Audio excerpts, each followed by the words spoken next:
Bon les frérots, bienvenue sur la chaîne ABC Blues. Chelsea a gagné 4-2 contre la Gantoise. Et je vais pas vous mentir que ce match-là, ça me faisait peur. Pourquoi? Parce que la Gantoise, c'est un club belge. Moi, je suis belge aussi. Et donc, je connais quand même bien l'équipe. Ils sont 3e dans le championnat belge. Je me suis dit, ah là, ça va être chaud. Mais au final, tranquille, parce que même avec l'équipe B de Chelsea, on les a tabassés 4-2. Et c'est vrai que je le demande pas souvent, mais c'est une nouvelle chaîne que je viens de créer pour Chelsea. Donc n'hésitez pas à vous abonner, à donner de la force, à liker, etc.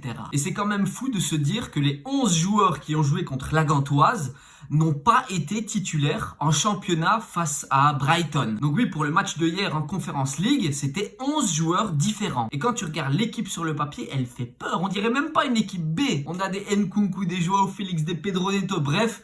On dirait limite une équipe A. Et cette victoire en Conference League, elle est importante. Pourquoi? Parce que déjà, c'est notre première victoire en Conference League. Enfin non, on a gagné contre Servette, mais ça, c'était la qualification. Là, maintenant, on est dans la phase de groupe, donc c'est vraiment important de gagner tous les matchs. Et la deuxième raison importante, c'est que les gars, on est sur 5 victoires d'affilée. Je sais pas si vous vous rendez compte, on a perdu notre premier match de championnat contre Man City. On s'est tous dit, oh là là là là, dans quoi est-ce qu'on s'embarque? Et là maintenant, on est en octobre, on a 5 victoires d'affilée. On est bien, on a marqué 17 buts en 5 matchs. Bref, c'est une dinguerie. Merci à Maresca d'avoir remis Chelsea en route. Et j'espère sincèrement que ce week-end, face à Forest, on va gagner. Parce que juste après... c'est la fameuse trêve internationale. Ça me fait vraiment chier parce que pendant 2 semaines, il n'y aura plus de match de Chelsea. Alors maintenant, on va un petit peu parler du match parce qu'il y a vraiment beaucoup de choses à dire. Et on va d'abord parler d'un joueur qui me plaît de plus en plus. Il s'agit de Renato Veiga. Alors dites-vous les gars que depuis le début de la saison, Renato Veiga, il a joué à 4 positions différentes. Hier, face à la Gantoise, on l'a vu limite en tant que milieu offensif. Mais Maresca l'a déjà positionné en tant que milieu de terrain. Aussi en tant que défenseur gauche, vu que c'est sa position principale. Mais il a déjà aussi joué en tant que défenseur central. Les gars, il a fait 4 positions différentes. Je pense que vous vous rendez vraiment pas compte du délire. Parce qu'il y a des joueurs qui galèrent avec une seule position. Ils sont nuls tout court. Et le frérot Renato Veiga, il gère les 4 positions, comme si de rien n'était. Et je vous rappelle que c'est un transfert de cet été. C'est-à-dire que le gars, peu importe où on le met, il vient d'arriver au club. Ok, il est à l'aise. Et ben ça, franchement, ça me fait vraiment plaisir. Parce que en plus, physiquement, il a vraiment un volume de jeu énorme. Moi, perso, j'ai pas trop envie d'aller au duel avec lui. Parce que le type, c'est une armoire à glace. Et que ce soit offensivement ou défensivement, il est bon. Et dans ce match face à la Gantoise, il met un goal et un assist. Parce que oui les gars, c'est lui qui met le premier but sur un coup de tête avec, oh là là les gars, ça on peut le souligner, encore un assist de Mudryk. Parce que oui les gars, le deuxième joueur dont je veux vous parler, c'est Mudryk, la petite surprise du chef. Et c'est rare, encore une fois, quand je dois dire ça, mais Mudryk a été bon hier. Ouais, sincèrement, je l'ai trouvé vraiment réveillé. Il était frais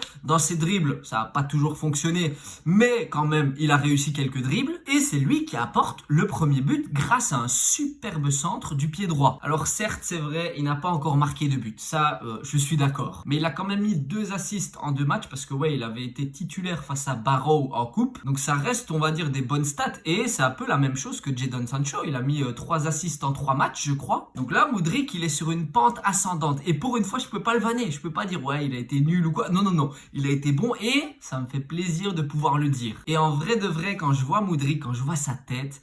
c'est un gars, il est attachant. Genre, t'as pas envie de le haïr, même si des fois il est vraiment trop nul, mais t'as pas réellement envie de le haïr. Alors, c'est vrai qu'en termes de statistiques, depuis qu'il est à Chelsea, c'est très faible. Mudryk, c'est moins de 10 goals et 10 assists sur quoi? 2 ans, 2 ans et demi. Je pense que Cole Palmer, en 6 matchs de championnat, il a plus de statistiques que Mudryk en 2 ans. Donc, c'est pour vous dire. Mais je pense que Maresca arrive à lui redonner un petit peu confiance. Et ça, c'est trop important. Parce que Mudryk sans confiance... le type, il ressemble à Badiachil. Alors que là, face à la Gantoise, on voit que le gars, il est en pleine confiance. Il tente des choses, il donne des assists. Et surtout, il se bat sur chaque ballon. Donc pour Mudryk, je dis oui, il a été bon. Et voilà, c'est un peu rare de le dire, mais ça me fait plaisir. Alors le troisième joueur dont je vais parler aujourd'hui, c'est Dewsbury Hall. Alors le frérot, il nous cale le but du 4-1, si je dis pas de conneries. Ouais, c'est le dernier but de Chelsea. Et on a vu sur sa célébration et tout, le type, il était mais trop heureux. Genre, il avait tellement de pression. Parce que depuis le début de la saison, Dewsbury Hall, il est trop nul. Bon allez, je suis peut-être méchant en disant qu'il est trop nul, mais il est pas au niveau de Chelsea. Mais là par contre, dans ce match face à la Gantoise, je l'ai trouvé pertinent. C'est lui qui amène aussi le premier but parce que il lâche une passe, mon gars. On aurait dit De Bruyne. Après, ça reste à voir s'il va confirmer parce qu'on sait bien qu'il y a des joueurs qui ont des hauts et des bas. Là, le but, c'est d'être constant. C'est-à-dire, ok, c'est bien de faire un top match. Je suis très content pour lui et même pour Chelsea en général. mais maintenant il faut qu'il continue sur sa lancée. Mais sur le coup, Dewsbury Hall, il a un peu fermé nos bouches parce que oui, j'étais pas le seul à le critiquer, mais là, il a été bon. Alors vous savez bien qu'en Poite, il y avait Monsieur Nkunku, il a marqué son petit but, mais je vais pas vous mentir que juste avant de marquer son but, là, les 60 minutes avant, on l'a pas vu du tout. Il a touché 10 fois la balle à tout casser, mais il est quand même présent pour marquer son but. Et on sait tous que le principal pour un attaquant, pour un buteur, c'est les buts. C'est-à-dire qu'à la fin de la saison, on regarde quoi? Le nombre de matchs, le nombre de buts. Donc le fait de marquer un petit but par-ci, un petit but par-là pour Nkunku, c'est bon, c'est bien pour sa confiance. Et surtout, c'est bien pour la concurrence face à Jackson. Mais pour revenir sur le match de Nkunku contre la Gantoise, c'était pas non plus ouf, t'as vu, c'était pas le grand match. Mais il met son petit but, donc ça fait plaisir, c'est cool pour les statistiques.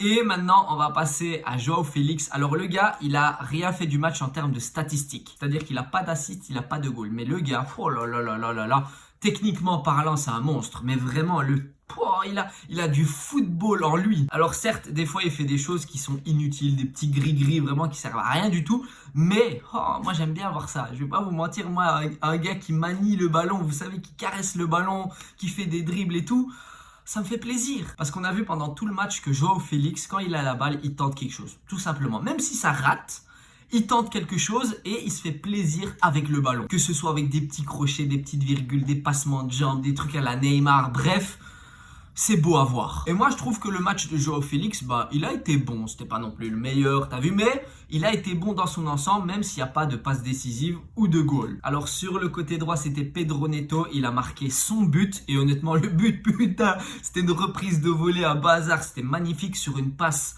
de Disasi. Franchement, la passe, elle était incroyable. Et Pedro Neto, je l'ai trouvé bon. Encore une fois, ça m'a fait plaisir de voir nos deux ailiers, Mudryk et Pedro, qui ont fait un bon match. Et surtout, on sentait que Pedro Neto, il jouait avec la confiance, les gars, mais réel. Genre, il était sur son côté. À un moment donné, il a tenté des gris-gris à droite, à gauche. Il est revenu. Bref, je l'avais pas encore vu faire ça, en fait. Et là, dans ce match face à la Gantoise, il a tenté. Il n'a pas tout réussi. Mais il a marqué son but et il a été percutant. Et au final, c'est tout ce qu'on demande à un ailier. Donc, je suis OK avec le match de Pedro Neto. Alors, avant d'en venir à la défense, parce qu'il y a des choses à dire sur ça, on va en venir sur Casadei, qui a joué dans le milieu de terrain avec Dewsbury Hall. Et pour moi, Casadei, il avait juste un match à son actif face à Barrow. Sinon, il n'avait pas joué de toute la saison. Pour un type qui n'a presque pas joué, je le trouve bon dans son rôle. Parce qu'il est là devant la défense en tant que milieu def. C'est un peu la plaque tournante. Il vient demander le ballon, il joue en une touche, il contrôle, il se retourne. Bref, en mode Busquets. Et c'est vrai qu'il a perdu certains ballons, je suis d'accord, mais c'est aussi le frérot Badiachil. Il l'a mis dans des situations, je vous jure. Si moi je suis milieu de terrain et que Badiachil il me met 3 ballons là de merde, je vais péter les plombs sur lui. Bon, Casadei, il n'a pas le droit de faire ça parce que c'est un petit joueur à Chelsea. Mais je trouve que il a été bon dans son rôle de milieu def. Et donc c'est vrai qu'on parle pas trop de Casadei parce qu'il n'a pas de statistiques. Mais les gars, il a joué son rôle, je vais pas dire à la perfection parce que ça ce serait mentir, mais il a joué son rôle correctement. Et c'est bon de savoir qu'on peut compter sur Casadei dans ce milieu de terrain. Parce que oui, pendant la saison, il peut y avoir des blessés. Caicedo, Enzo Fernandez, Lavia. Eh bien, on sait que Casadei, il peut reprendre ce rôle-là et il peut le faire bien. Parce que si c'est pour mettre un joueur et qu'il fasse de la merde dans le milieu, non. Casadei, je trouve qu'il a été bon, donc ça c'est cool. Alors maintenant, on va en venir à la défense. On a ramassé 2 goals quand même. Alors le premier but qu'on encaisse, je comprends rien. C'est-à-dire que les gars, il y a 4 ou 5 joueurs qui sont libres à notre deuxième poteau. Le frérot de la Gantoise, il lâche un petit centre. Boum, le coup de tête. Et on se ramasse le goal parce que Jorgensen ne peut rien faire. Mais ce que je trouve pas normal, c'est qu'il y ait 5 types, voire peut-être 4 types de la Gantoise au deuxième poteau. Ils sont là, tranquilles, en train d'attendre. Il y a 0 pressing. Personne ne vient les prendre. Ils sont là, voilà, tranquilles. Donc ça fait un but pour la Gantoise, mais ça ne doit jamais exister. Alors le deuxième but que la Gantoise marque, il arrive en toute fin de match. Et je vais pas vous mentir, je me suis endormi. Genre à la 85e minute, j'étais crevé. Mais vraiment, j'étais dans le lit, sur le PC, je fermais les yeux et tout. Donc j'ai même pas vu le but. Enfin si, je l'ai vu en replay le lendemain. Et en vrai de vrai les gars, je me suis endormi à la 84e minute je crois. Je me suis réveillé après le match. C'est-à-dire, vous voyez les joueurs, ils se serrent la main et tout. Je me suis réveillé à ce moment-là et j'ai vu le score. Et de base, avant de m'endormir, c'était 4-1. Et puis quand je me suis réveillé, c'était 4-2. Bon, j'ai pas vu le but, si, aujourd'hui, mais on va dire que c'était un but qui est bien, qui est beau pour la Gantoise, mais on aurait pu l'éviter. Mais en vrai, c'est pas trop grave parce qu'on sait bien que notre défense, c'est pas la meilleure. Certes, il y a quand même des bons joueurs, hein. Tosin et tout, il a fait un très bon match. Mais à côté, on a le petit Badiachil. Et lui, allez, il n'a pas fait un mauvais match. Soyons honnêtes, il n'a pas été mauvais. Il a fait des erreurs, ça je suis d'accord. Notamment les passes sur Casadei que des fois il lui met. Mais oh là là, on voit bien que Casadei, il est pris. Mais Badiachil, il lui met quand même la passe, il le met dans la merde. Mais bon, mis à part ça, il n'a pas fait des grosses erreurs. Mais je suis quand même pas rassuré quand Badiachil a la balle. Je sais pas pourquoi, vous savez, c'est une impression, un feeling que j'ai. Je me dis, il y a une erreur qui peut arriver. Genre, il va glisser, il va faire une mauvaise passe, je sais pas, il va juste donner la balle à l'attaquant adverse.